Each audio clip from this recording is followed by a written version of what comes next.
This is third lecture on moment of inertia of areas, and here we are going to do problem type 2, that is moment of inertia about centroidal axis. Now first lecture was on moment of area basics. Basic lecture you need to listen to before you go ahead with this lecture. Type 1 problems where moment of inertia about given axis was to be found, and now here the difference is moment of inertia about centroidal axis we need to find. Now we will be able to understand this as soon as I deal with the problem. So let's take up this problem wherein there is I-beam which essentially consists of three rectangles. Now you see in this problem this location of the centroid is given. You see that blue dot, that's the location of the centroid. And the problem definition is if I pass x and y axis through the centroid, which is shown out here, then about these axes I need to find the moment of inertia. So what is essential is we have to know the location of centroid. Being symmetric about y-axis, centroid lies on y-axis, and from bottom it is given in the problem that the y-coordinate or yc is 108.4, which is measured from the bottom. So this data is given. If not given, then the examiner may ask you to work out centroid and then subsequently pass the centroidal axis and then find moment of inertia about those axes. Of course, for that type of problem, the allotment of marks will be more. Anyway, with this data, let's see how we go about doing it. So I advise to make a table like this, in which the column heads are read as number, moment of inertia I, area A, distance D, and then I plus AD square. Let's deal with first area, which is the top rectangle. Now here all the while you will need this formula 1 by 12 BD cube, because all these are rectangles and moment of inertia of a rectangle about its own centroidal axis is 1 by 12 BD cube. Now here the red dotted line which has come in area 1 is its own centroidal axis, and moment of inertia about this centroidal axis is 1 by 12 BD cube. Now if you look at the table and look under I, you have number 28800.00. This number has come about if you do the calculation 1 by 12 into B, that is 200, into D cube, that is 12 cube.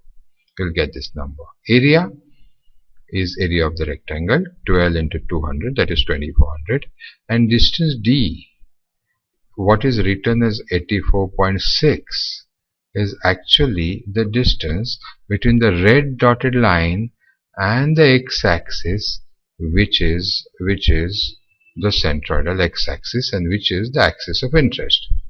Now there are a number of ways of finding 84.6, or the D distance. One of the ways is you start measuring from the bottom the location of the top dotted line. That will be 12 plus 175 plus 6, and from this number you subtract 108.4.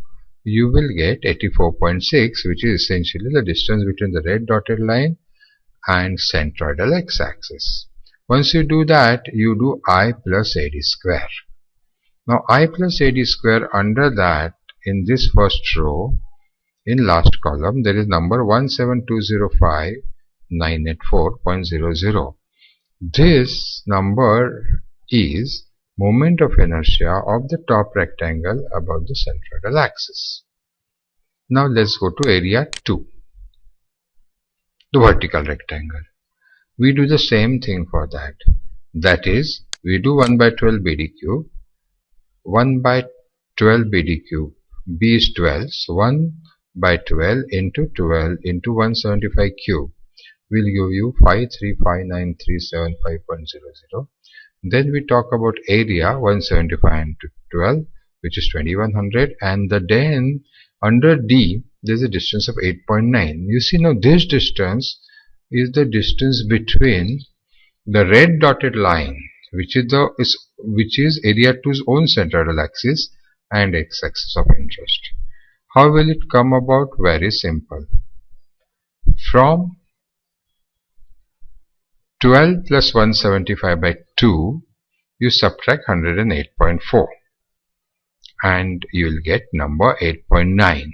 Even if this number comes negative, doesn't matter, because in the next column it is getting squared anyway. So then you do I plus AD square and put it in the last column of the second row. Do same operation for number 3. 1 by 12 BD cube is 1 by 12 into 150 into 12 cube. Area is 12 into 150, and this time distance is 102.4. How has it come? Very simple. From 108.4 you subtract 6. So you get a distance between the red dotted line and the centroidal x-axis. Having done this, all you have to do is add up the last column, and the result you get, which is 41627,668.00, is the moment of inertia of this I section about centroidal x-axis. Now suppose we have to do the same exercise for centroidal y-axis. We proceed in exactly the same manner. That is, we make a table, and for area 1 now, we write 1 by 12 BD cube, but this time it is 1 by 12 into 12 into 200 cube. Area remains same, 200 into 12, and the distance D is 0 for the simple reason that here it so happens that the centroidal x-axis of the centroidal y-axis of the figure and centroidal y-axis of this horizontal rectangle is same. So D is 0 and you get your I plus AD square. Same operation for area 2, the vertical rectangle. Very simple. 1 by 12 into 175 into 12 cube, area 2100, D again 0. And for the third also, it's 1 by 12 BD cube, is 1 by 12 into 150 cube, area 1800, and with same supporting arguments, D is 0. So you have I plus AD square, and if you sum up the last column, you have number 114,00200.00, which is moment of inertia of this I section about the centroidal y-axis. So that's how you handle the centroid, where in the problems it is asked find moment of inertia of the figure about the centroidal axis. Now here it is absolutely necessary that you know the location of the centroid. Only then you will know which are the centroidal x and y axis. Mind you, in type 1 finding centroid was not necessary, but here it is absolutely must. Thank you.